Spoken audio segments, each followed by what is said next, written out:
let's talk about Michael Porter Jr. And did you know the Denver Nuggets have seven guys scoring double-digit points? And this is part of the reason why I said Michael Porter Jr. and even Nikola Jokic. Nikola Jokic can't be averaging 30 with seven guys scoring double digits.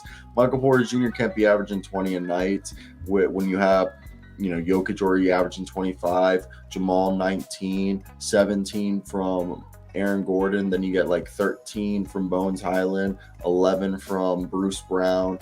And the thing is, Michael Porter Jr. out here averaging 16 a night.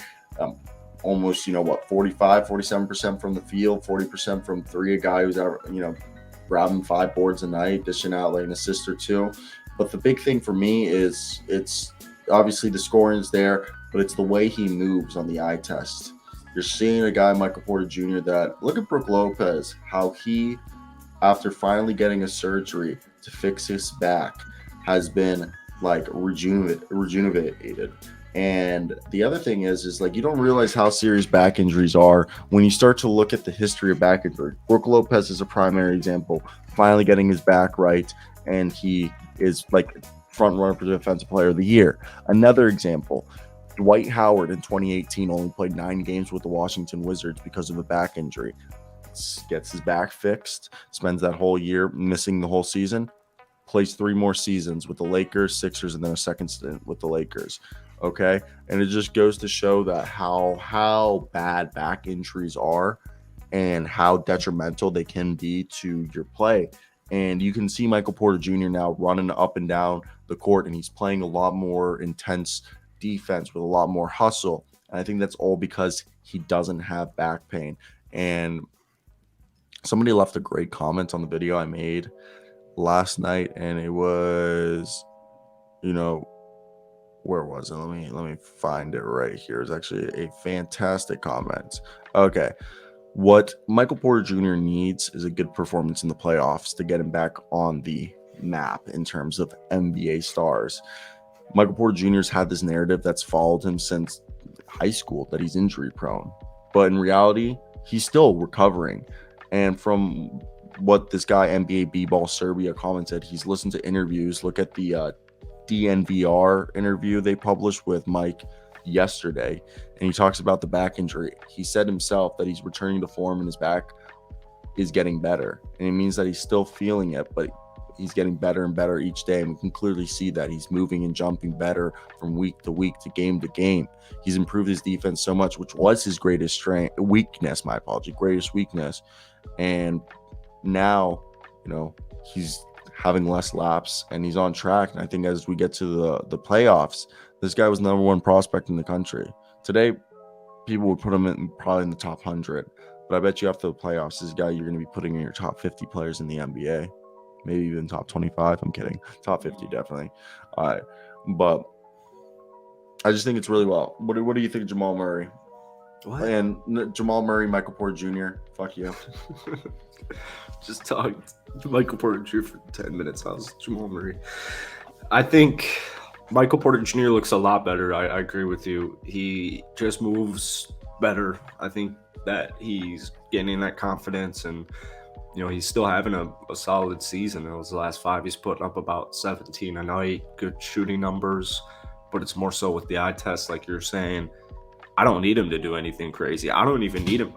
I don't even need him to be a top 50 player for Denver, because I have one of the best in Nikola Jokic, and Jamal Murray's still getting back from injury, and Aaron Gordon's a dog, and I've got all this great supporting cast. But I would love to see Michael Porter Jr. kill it in the playoffs. I know he's maybe struggled in the past, and I'm rooting for him. You never like to see these injuries to these big injuries to these young kids so early in their career. So do you think that's AAU? I talk about this to my friend Hunter. He was the one that I've told you in the past that he had that Dartmouth offer, and he also got an offer to go to Central Arkansas, Scottie Pippen's alma mater. And he was only going to go if he got Dartmouth, but they ghosted him because a higher recruit that was supposed to go to like Georgia Tech ended up committing there, and they just ghosted him because he realized he was probably their backup option to this better recruit.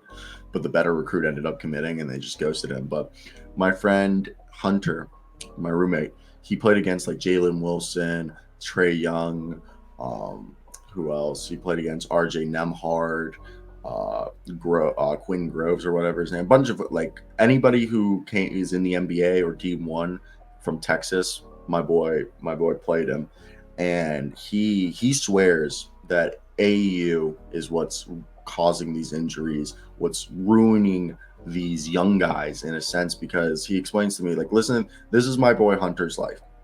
This is just high school ball. Wake up 6 a.m. Be at the high school gym 6:30 because he had keys. Hit the, you know what the gun is? It's that thing where you Theragun?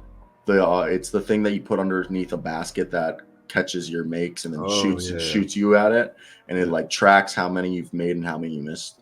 And then so he would take 1,000 shots between 6:30 and 8 a.m.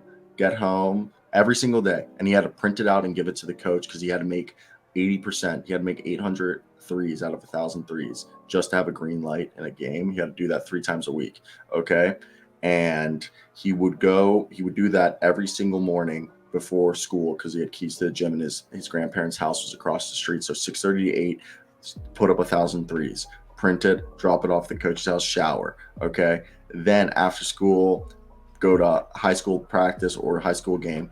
Then on the weekends, you got AAU where he's on Saturday, get there 9 a.m. and then leave by like 7 p.m. You play like 5 games of AAU basically. And then you do that sometimes even Sunday if you have a tournament. And by the end of it, you've played probably almost 10 games a week, it feels like. Pretty crazy, right?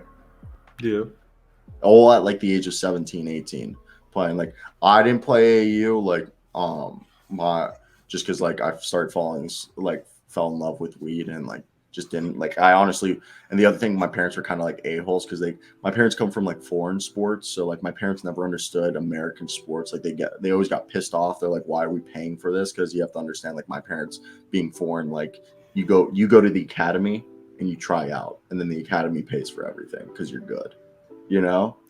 Oh, Yeah, like my parents grew up like in Europe and Argentina. So in is Argentina, that how Europe, that works? yeah, if you're good, like That's my cousin was like on River Plate and shit, like not River Plate, Boca Junior. He almost made Boca Junior, which is like one of the best soccer clubs in South America.